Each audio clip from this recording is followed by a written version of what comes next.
Hello and welcome to a brand new episode of the Daily Debate. My name is Ahmed Nader and tonight we'll be focusing on the economic forecast for Egypt in 2023, as the IMF is expecting Egypt to be among the four biggest economies in terms of growth in the upcoming year in 2023. We'll be having more about the latest updates in the field of finance and economy in Egypt on Thursday. And I'm honored to be having with me in the studio for tonight to be shedding more light on the latest available updates and the economic forecast for Egypt in the upcoming year is Engineer Haytham Kafrawy, the teacher assistant of the structure analysis. Thank you very much for being with us. The pleasure is all mine. Thank you so much. Anytime. First of all, we'll be starting with the presidential activities of President Abdel Fattah al-Sisi, bringing us the top story for tonight on the Daily Debate, as His Excellency President Abdel Fattah al-Sisi met with the acting governor of the central bank, Hassan Abdullah. During the meeting, President al-Sisi stressed the necessity of developing the monetary policies to cope with the global economic changes and diversify the Egyptian sources of foreign currency. The head of state underscored the necessity of providing the appropriate atmosphere for the investment. Earlier on Thursday, President al-Sisi appointed Abdullah as the governor of the central bank, a day after the bank's chief Tariq Amir resigned after holding the post since 2015. 62-year-old Abdullah had worked as the banker for almost 4 decades in Egypt until he became the CEO of the Arab African International Bank in 2004. In May of 2021, he was appointed the chairman of the United Media Services. Engineer Haytham, how did you see the appointment of Hassan Abdullah as the new governor of the Central Bank of Egypt, or the acting governor of the Central Bank of Egypt? I guess I said this before. We work in a team. Yes. The ideologies are the same. And maybe after a while you have to change the person to have a new policy or a new way of managing people or managerial level. So we would like to thank Mr. Tariq Amir. He was a brilliant person. He did well from 2015 till now, and we hope the responsibility will be much easier. Maybe things will go better when people change in phases. Let me be more specific. Now we are changing the phase of management crisis to a strategic or another phase of enlightenment strategy. Let me say it that way. For the future. For the future, of course. So you need a person who's optimistic, with new ideas. He didn't attend the responsibility in the tough days, so he has the positive energy for the people to keep them all on the track and make them all push to the limit, because what's coming is a little bit difficult, not like before. But it would be a little bit difficult. So I guess it is good to change the person, not to change the ideology. That's it. Yes, you've mentioned that Tariq Amir was the head of the Central Bank of Egypt since 2015, and until today he had difficulties, of course, all over the world, not just in Egypt. The coronavirus pandemic, for example, the Ukrainian-Russian conflict nowadays. We were just coming out of the revolution in 2013 and the uprising in 2011. Yes. How do you see his tenure ever since 2015 and until yesterday? Okay, I will talk about my personal point of view. There are two people on the central bank that you have to salute them, Faroul Oqda and Tariq Amir. Both, they worked under pressure. They truly worked under pressure. And they passed a critical crisis in the Egyptian history, in the modern Egyptian history. Tariq Amir, he passed the revolution, the first one, after the revolution of 2014, and he attended all the files that we opened from the administrative capital and the new projects, the mega projects, the infrastructure projects, and he's trying to find a solution for the people, and he's trying to keep up with the ideologies of the president and the political leadership. I guess he did great. He did great. Mm-hmm. He did great, because the past years it were very tough for anybody to be responsible for something like that. People will find it a little bit difficult. I want to choose my words. Anybody in the responsible for the money or banks, people may see them that they are the reason why they are suffering. This is not true. Mm-hmm. The thing is, the decision that we are taking, the phase from being consumers to being producers, from being increasing our stressors, pollutions, and to be sustainable, to change it from management crisis to strategy, to have the point of view. You have to pass through tough times. Mm-hmm. Tough times make tough men. Tough men make new eras of prosperity. Mm-hmm. That's it. Do you think that, of course, hopefully we wouldn't be facing new pandemics or new conflicts between countries in Europe, but what about the challenges of the future? How do you see the new acting governor of the central bank to be dealing with the challenges that we already have, and if any possible challenges that will be coming up in the future? The greatest challenge would be the environmental challenge. Of course, we have the COP is going to be held in the coming months in Sharm el-Sheikh. Yes. Yes. This is very important. I saw an advertisement on my TV 2-3 days ago about 2-3 kids standing in a museum looking to a tree and looking to the mango, and they say this was a mango. This is true. This is the negative impacts of climate change for the future. You do have the stressors, the CO2, the greenhouse effect, the increase of temperature, the increase of SOx, the increase of NOx. We are in a critical situation. So, what is going to be the new challenge? How to solve the fever in the planet that we live in because of us? Yes, we are the cause and we are the solution at the same time. How can we? The solution is how to change the ideology of the people living in the planet. The culture itself. Yes, yes, this is true. We'll be heading to the first report of the daily debate for tonight. Some good news for Egypt, as the IMF expects that Egypt in 2023 would be among the highest in terms of growth, more specifically the fourth highest in terms of growth in 2023 globally. More details in the upcoming report. The International Monetary Fund expects Egypt to achieve the fourth highest growth rate among the most important global economies for the year 2023, despite reducing the growth expectations of most global economies. Its statement indicated that Egypt was able, through implementation of the economic reform program and the application of balanced fiscal and monetary policies, to adapt to global challenges and crises and develop appropriate solutions to contain the negative repercussions and reduce their effects on the Egyptian economy. Efforts to improve the work environment and investment are continuing to support the productive sectors and expand social protection initiatives. Egypt has therefore become one of the countries able to achieve a strong growth rate at a time when global economic growth is slowing, reflected in the optimistic view of major international institutions for the Egyptian economy.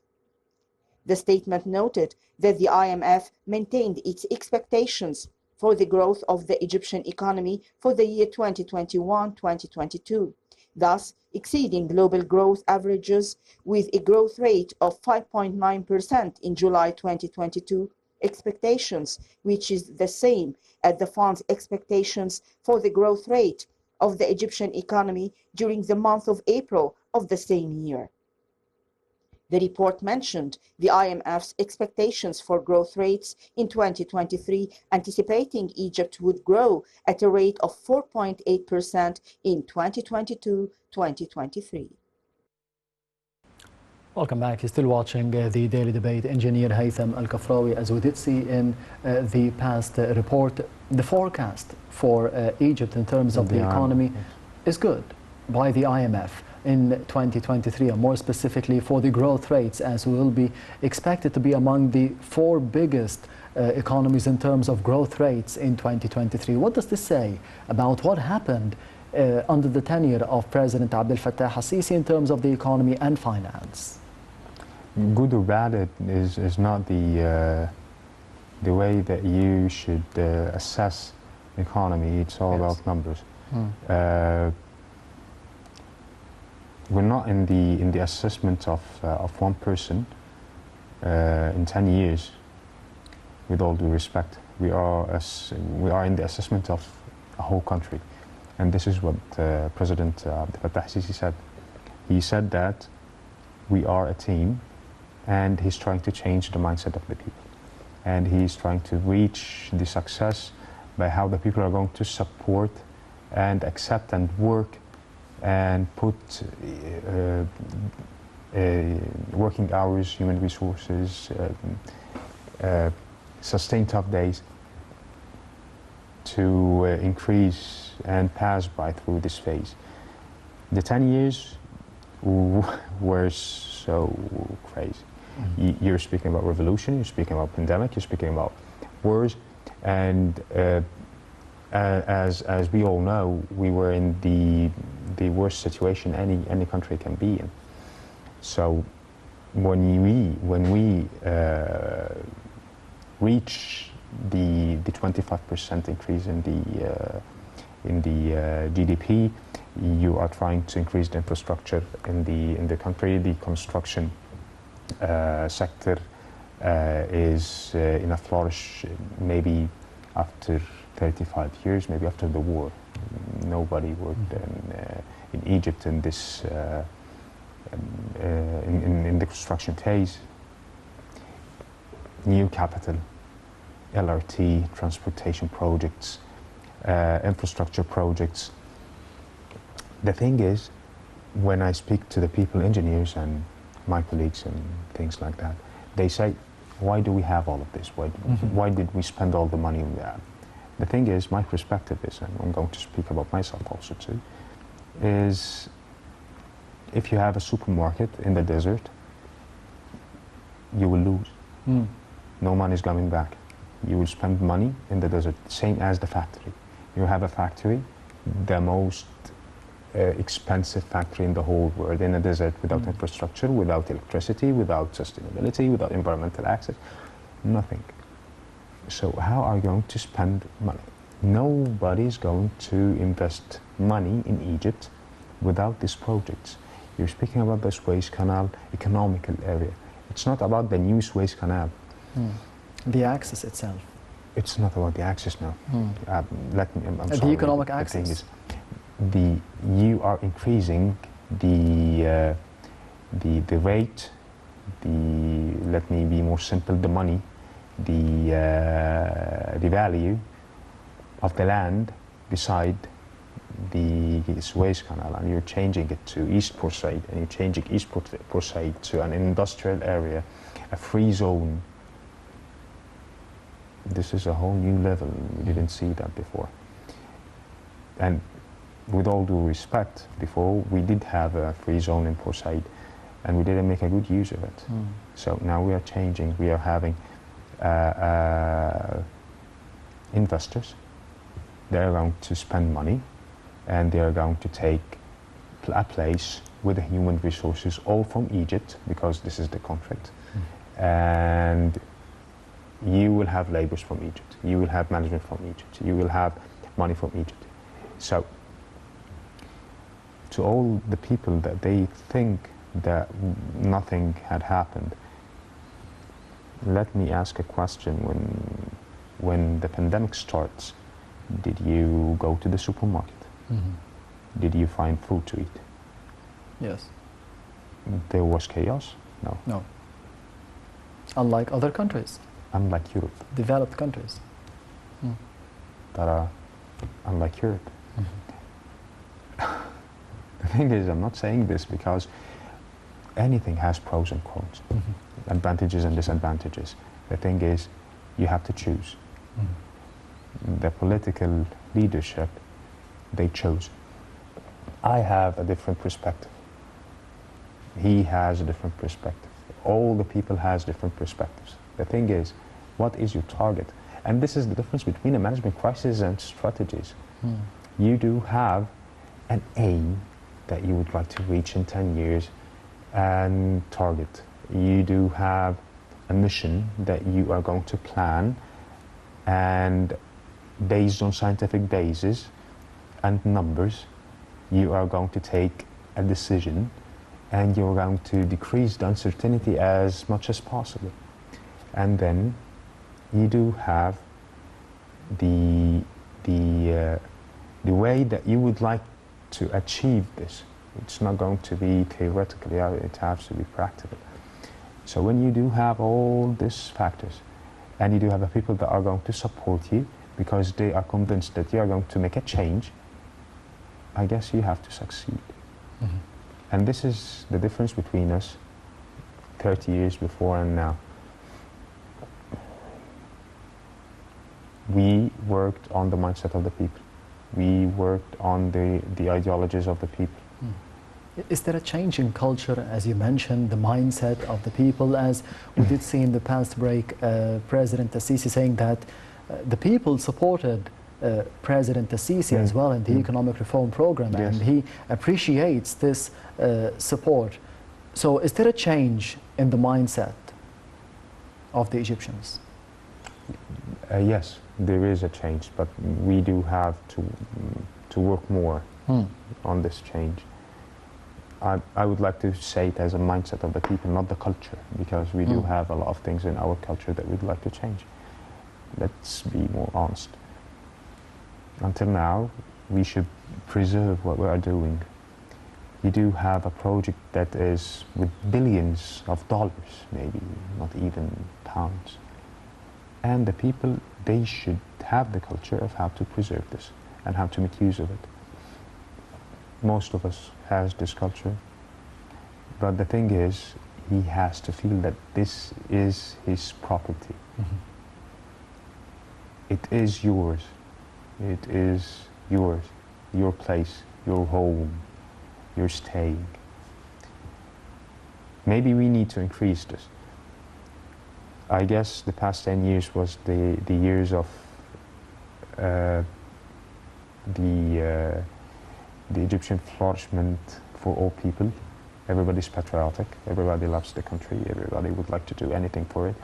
Maybe now we need to increase this again and light the bulb more. But let me get back to your question. Let us see, the question is, did the mindset of the people change? Yes. Did the culture of the people change? No. We do have a lot of things that we need to change. It takes time? Of course. You're speaking about people, 100 million. Culture is all about education, houses, people, father, mother. It doesn't has anything to do with the government.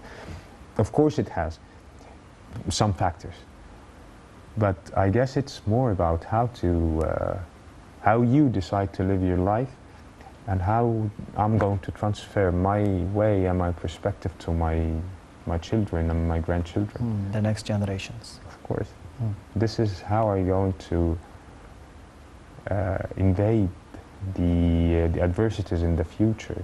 You have to be ready. You know, the thing is, when it just popped in my mind. Why did Muhammad Salah succeed in these days? I guess it's all about the mindset. He changed the mindset, and it gave him to change his culture.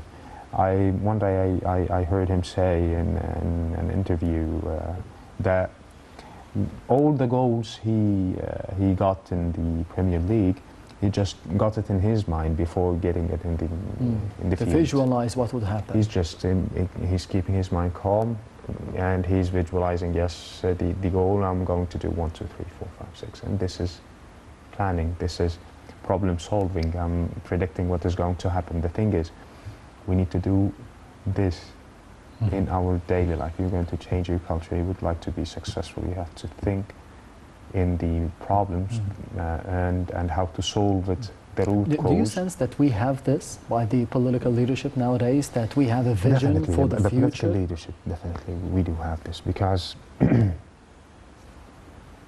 maybe the priorities are different from my perspective, but all the, let me ask you a question.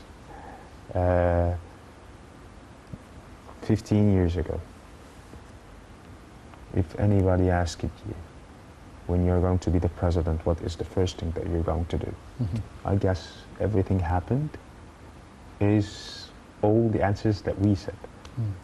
We are going to spend money to the people that they deserve. We are going to make education more reasonable. We would like to make more roads. We would like to make factories. We would like to make, but the thing is, once I read a book, and I remember just a phrase, when you make your sandwich and you eat it, it doesn't taste the same like someone make you a sandwich. So the thing is that we made our prosperity by our hands, but we don't feel prosperous because you are the one who did it. But what about the things that we didn't do? We still see that this is great. When I see the administrative capital, I've worked in the administrative capital maybe for 5 years or something. I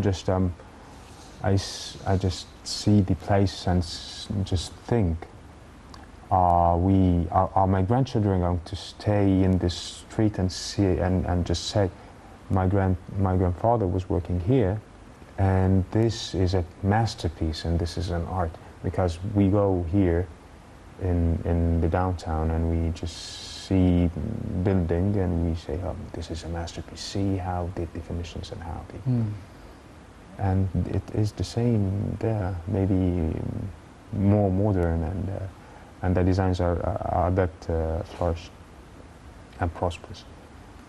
So I guess that we need to give ourselves the values. This is the second thing. So the first thing, you have to change your mindset, and you have to set the problems, and you have to find the solutions.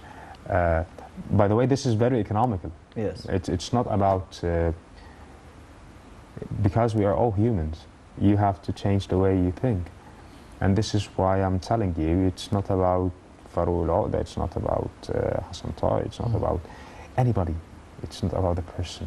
It is about the policy and the team. Yes, and the team. And a part of the team is the Finance Minister, Mohammed Maid, who said that, and we'll be having more details about that in the upcoming report, who said that Egypt is an open field nowadays to be getting more investments, and it is actually a good atmosphere for the people coming from all over the world to be investing. So we'll be having more details about this statement by the Finance Minister Mohammed Maid, and we'll be returning once again to you to be analyzing the statements made in the upcoming report with Engineer Haytham Kafrawy. So stay tuned.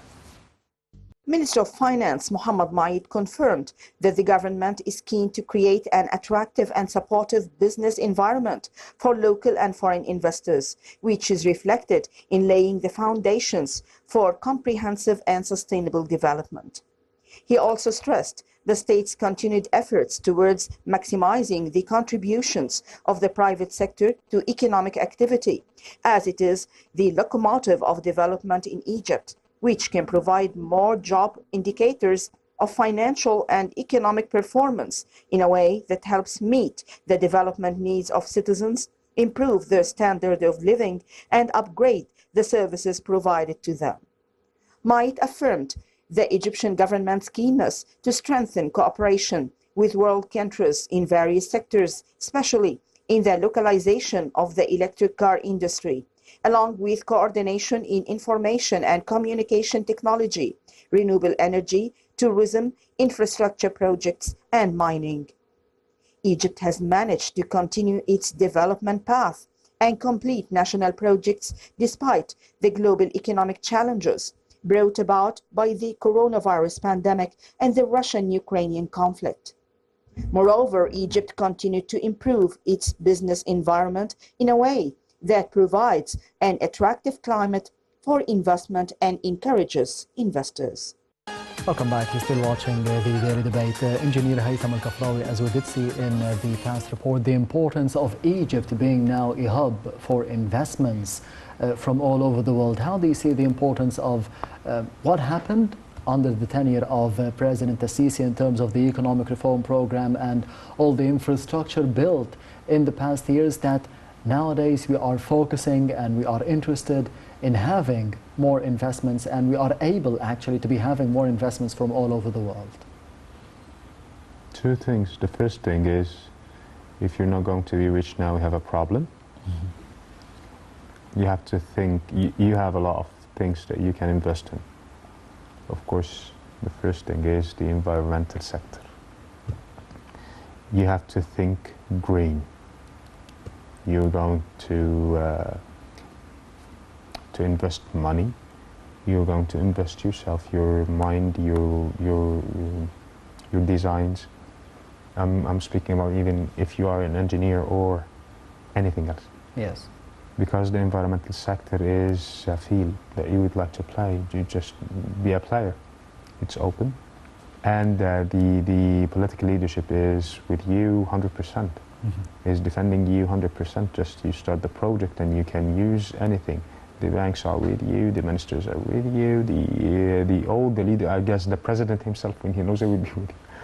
So because you have to be prepared. By the way, all the construction projects in Egypt now has a new vision in management and managing the environmental aspects in the construction sites. You do have now a scrap area that you have to invest in it.